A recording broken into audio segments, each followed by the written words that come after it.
এই গরমে সকালবেলায় হঠাৎ বৃষ্টি বৃষ্টি দেখলে মনে হয় ভিন্ন কিছু রান্না করতে। আর আমার ঘরে যেহেতু আছে স্পেশাল মশলা, তাহলে তার কোনো চিন্তাই নাই। আমার ঘরের তৈরি মশলা দিয়ে যে কোনো রান্নাই হবে একদমই দুর্দান্ত। তাই তো সকালের বৃষ্টিটা দেখেই শুরু করে দিলাম বাচ্চাদের খুবই পছন্দের তেহেরি। 22টিরও বেশি উপকরণ দিয়ে তৈরি হচ্ছে আমার মেজবানি মশলাটা। আর আমার ঘরের তৈরি স্পেশাল এই মেজবানি মশলাটা ঘরে থাকলে মেজবান রান্না থেকে শুরু করে সকল ধরনের মাংস রান্না, কাচ্চি, বিরিয়ানি, রোস্ট, কালাভুনা, তেহেরি, সকল ধরনের মাংস রান্না থেকে শুরু করে প্রতিটি রান্নায় করবে একটা মশলাতেই বাজিমাত।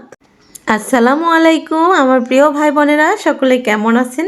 সকাল সকাল বৃষ্টিটা দেখে মনটা একদমই খুশি হয়ে গেল। বৃষ্টি দেখলে তো সবারই ভালো লাগে, আর এই গরমে বৃষ্টি দেখলে তো আরো বেশি ভালো লাগে। তাই তো সকালবেলা ছাতা নিয়ে নেমে পড়লাম বৃষ্টির পানিতে। এখন যেহেতু সকাল সকাল, সেই জন্য আর বৃষ্টিতে গোসল করতেছি না, ভিজতেছি না, যেহেতু রান্না বান্না করতে হবে। বৃষ্টির ঝমঝম শব্দ অনেক বেশি ভালো লাগে শুনতে।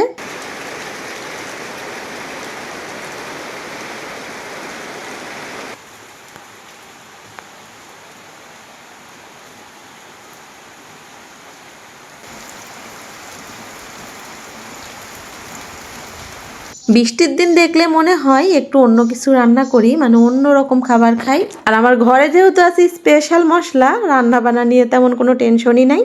বাচ্চারা থেকে বড়দের সবার পছন্দের তেহেরি রান্নাটার কথাই মনে পড়লো। বাড়িতে যেহেতু আছে গরুর মাংস, এটা দিয়ে খুব সহজে আজকে ঝটপট রান্না করে ফেলবো। যেহেতু আজকে তেহেরি রান্না করব, আর আমার যেহেতু মশলা আছে, সেই জন্য বেশি কিছু মশলার প্রয়োজন নাই। ওদিকে আমার হাসানটা বারান্দায় বসে আছে যে কখন আমার রান্না হবে। ও শুনছে যে আমি আজকে তেহেরি রান্না করতেছি।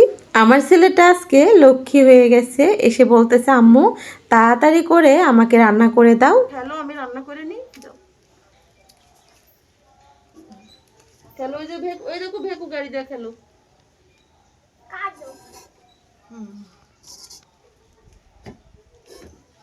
এই তো দেখুন আমার মেজবানি সেই মশলাটা।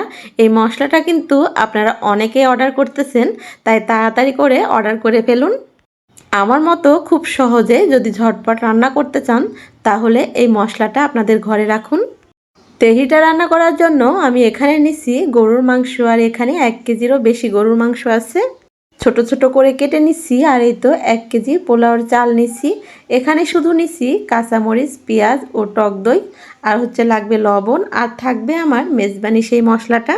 আর কিচ্ছু লাগবে না এই তেহেরি রান্না করতে, কারণ আমার স্পেশাল সেই মেজবানি মশলার মধ্যে যাবতীয় যত রকমের মশলা আছে সকল মশলা একসঙ্গে মিশিয়ে গুঁড়ো করা হয়েছে। 22টিরও বেশি উপকরণ দিয়ে এই মেজবানি মশলাটা তৈরি। এর মধ্যে আদা রসুন শুকিয়েও গুঁড়ো করা হয়েছে একসঙ্গে। সেই জন্য আমি আর আলাদা করে আদা রসুন বাটাটা ব্যবহার করতেছি না তেহেরিতে।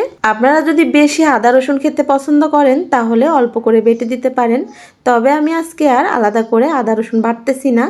আমার এই তো একটি মশলা দিয়েই তেহেরিটা রান্না করব। তার সঙ্গে আমাদের খাঁটি সরিষার তেলটা দিয়ে দিলাম। আর এই খাঁটি সরিষার তেল আমার মেজবানি মশলাটার একসঙ্গে সমন্বয়ে যে একটা লোভনীয় ঘ্রাণ আসতেছে, মনে হচ্ছে আজকের তেহেরিটা অনেক বেশি মজার হবে। কোরবানি ঈদকে স্পেশাল করতে আমি নিয়ে আসছি আমার ঘরোয়া মশলাগুলো। আগের দিনের স্বাদ ফিরিয়ে আনতে অনেক পরিশ্রম করে তৈরি করা হচ্ছে আমার মশলাগুলো। কোরবানি ঈদ উপলক্ষে আমার মশলাগুলো অর্ডার করলে পেয়ে যাবেন ডেলিভারি চার্জ ফ্রিতে। কোরবানি ঈদের আর কিন্তু বেশি দিন নাই। আর আমি আপনাদের জন্য প্রতিনিয়ত এই তো তৈরি করতেছি নিজের হাতের স্পেশাল মশলাগুলো। রান্না করতে যে সকল মশলা লাগে সবকিছুই পেয়ে যাবেন আমার কাছে। আমার কাছে আছে মাছ ও সবজির মশলা, তারপরে আছে মেজবানি গরুর মাংসের মশলা, শুকনা আদা রসুন পাউডার, জিরা গুঁড়ো, হলুদ, মরিচ সবকিছুই পেয়ে যাবেন একদম আমার কাছে। এই সকল প্রতিটি মশলায় সবকিছু অনেকটা যত্ন সহকারে গুঁড়ো করা হচ্ছে। এই মশলাগুলোকে আগে ধুয়ে পরিষ্কার করে তারপরে শুকিয়ে গুঁড়ো করা হয়েছে। আর আমি মশলাগুলো কিভাবে গুঁড়ো করি সেটাও কিন্তু আপনাদের সঙ্গে শেয়ার করব। আমার কাছে কিন্তু সরিষার তেলও আছে, সেটা তো আপনারা সকলেই জানেন আগের থেকে, যারা আমার ভিডিওগুলো দেখেন বা আমার পণ্যগুলো নিচ্ছেন। আমার প্রিয় ভাই বোনেরা যারা প্রতিনিয়ত আমার কাছ থেকে পণ্যগুলো নেন, তাদের তো আর কিছু বলা লাগে না, শুধু আমার আইটেম দেখলেই অর্ডার দিয়ে দেয়। 20টিরও বেশি মশলার উপকরণ দিয়ে তৈরি হচ্ছে মেজবানি মশলাটা। আর আমার মেজবানি মশলার গুঁড়োটা দিয়ে আপনারা যে শুধু মেজবানি রান্না করবেন তাও না, ওটা দিয়ে সকল ধরনের মাংস থেকে শুরু করে কাচ্চি, বিরিয়ানি, তেহেরি, কালাভুনা, রোস্ট কিংবা যত রকমের মাংসের আইটেম আছে সকল কিছুই আপনি রান্না করতে পারবেন শুধুমাত্র একটি মশলা দিয়েই। আর প্রতিটি মশলার পরিমাণটা অনুমান করা হয়েছে কিন্তু বড় একটা বাবুর্চিকে দিয়ে। কারণ মশলা আমরা সবাই তৈরি করতে পারবো, কিন্তু পারফেক্ট ভাবে তৈরি করতে কিন্তু সবাই পারবে না। যে মশলাটা যে পরিমাণে লাগবে সেই পরিমাণে মশলাটা এখানে রাখা হয়েছে। সবগুলো মশলাই একসঙ্গে মিশিয়ে তারপরে মিলিয়ে গুঁড়ো করা হবে। আর সবগুলো সঠিক পরিমাণে মশলা দিয়ে তৈরি করলে আপনারা কিন্তু মশলা থেকে পাবেন সে আসল মশলার স্বাদ। আমি কোনো রকম একটা মশলা এখানে বাদ দিই নাই, যতটা সম্ভব যত রকমের মশলা আছে সব মশলার আইটেমগুলো আমি এখানে যুক্ত করেছি। আমার এই মেজবানি মশলাতে শুধুমাত্র হলুদটা বাদ দিছি। প্রিয় মানুষকে বাটাবাটির ঝামেলা ছাড়াই একদম মজার মজার রান্না করে খাওয়াবেন। যারা বড় বড় কোম্পানির প্যাকেট মশলা খেয়েছেন তারা একবার আমার এই তো বাড়ির তৈরি মশলাগুলো খেয়ে দেখবেন। যারা খাঁটি সরিষার তেলটা খুঁজতেছেন তাদের জন্য আমার সরিষার তেলটাও আছে।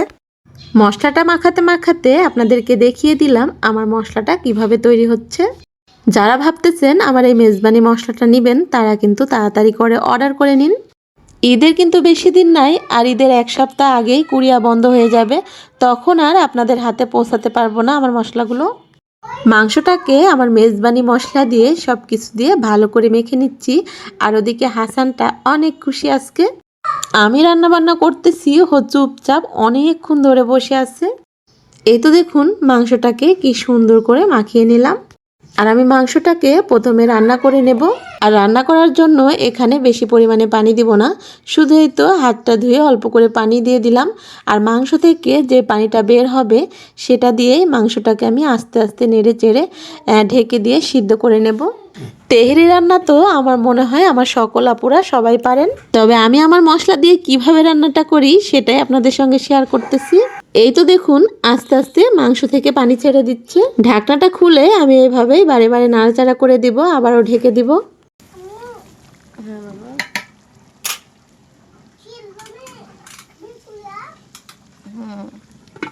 চলো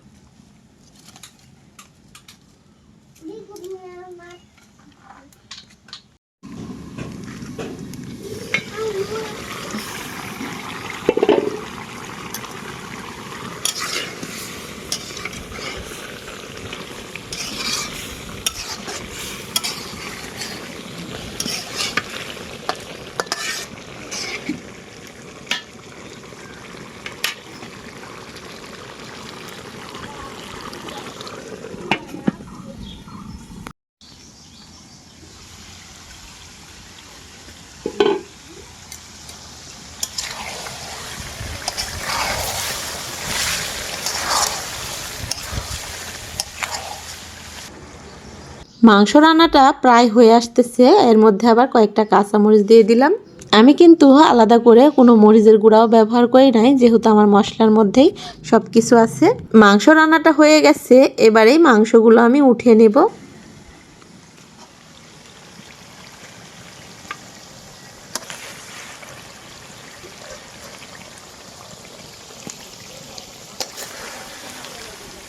তেলের পরিমাণটা আমি মাংসতে একটু বেশি দিচ্ছি, কারণ পরে কিন্তু আমি যে পোলাওটা ভাজবো তখন আর আলাদা করে কোনো মশলা বা তেল ব্যবহার করব না। এই তো অনেকগুলো তেল বের হয়েছে, এটার মধ্যে এখন আমি পোলাওর চালগুলো দিয়ে নেড়ে চেড়ে ভেজে নেব।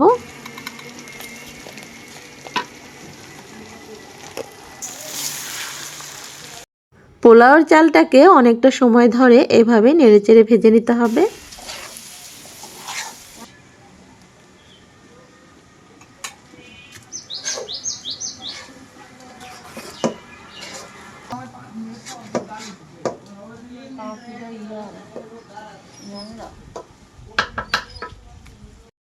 কিছুটা সময় ধরে পোলাওর চালগুলা ভেজে নিলাম। এবারে তো দুধটা জাল করে নিচ্ছি, আর এই তো গরম দুধটা আমি এখন দিয়ে দিলাম চালের মধ্যে।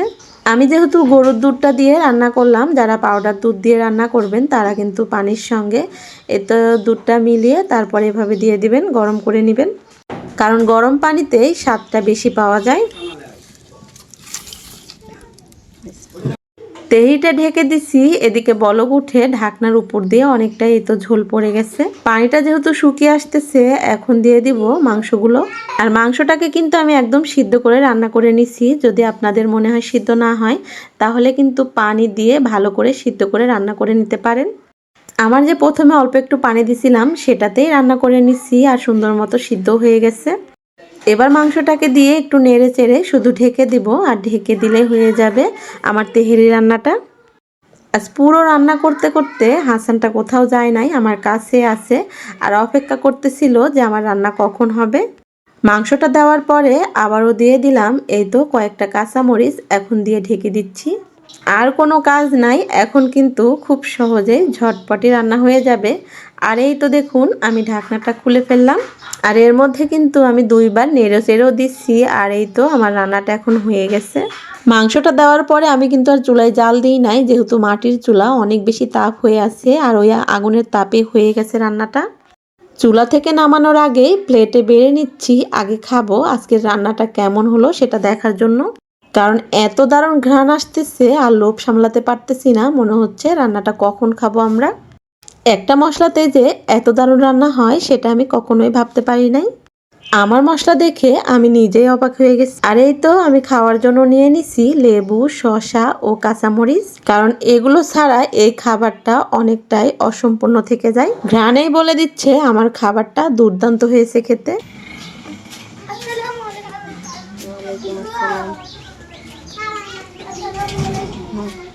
এদিকে আমার বড় ছেলেও মাদ্রাসা থেকে চলে এসেছে, মাদ্রাসা ছুটি হয়ে গেছে।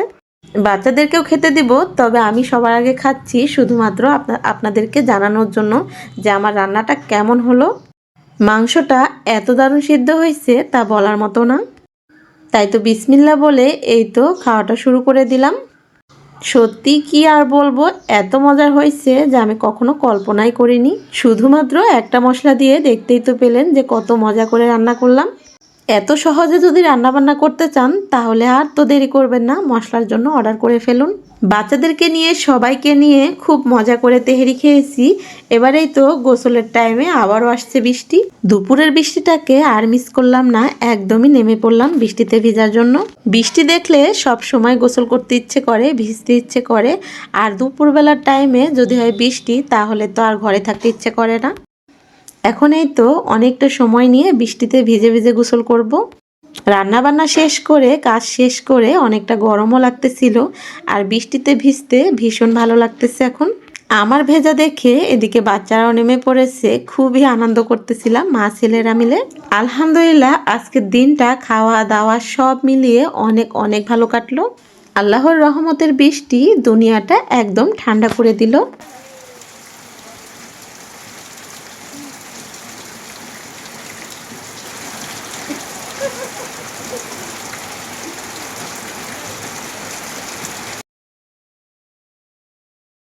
আজকের ভিডিওটা এই তো বৃষ্টিতে ভিজতে ভিজতেই শেষ করব। সবার জন্য দোয়া ও ভালোবাসা রইল, সবাই ভালো থাকবেন। আল্লাহ হাফেজ।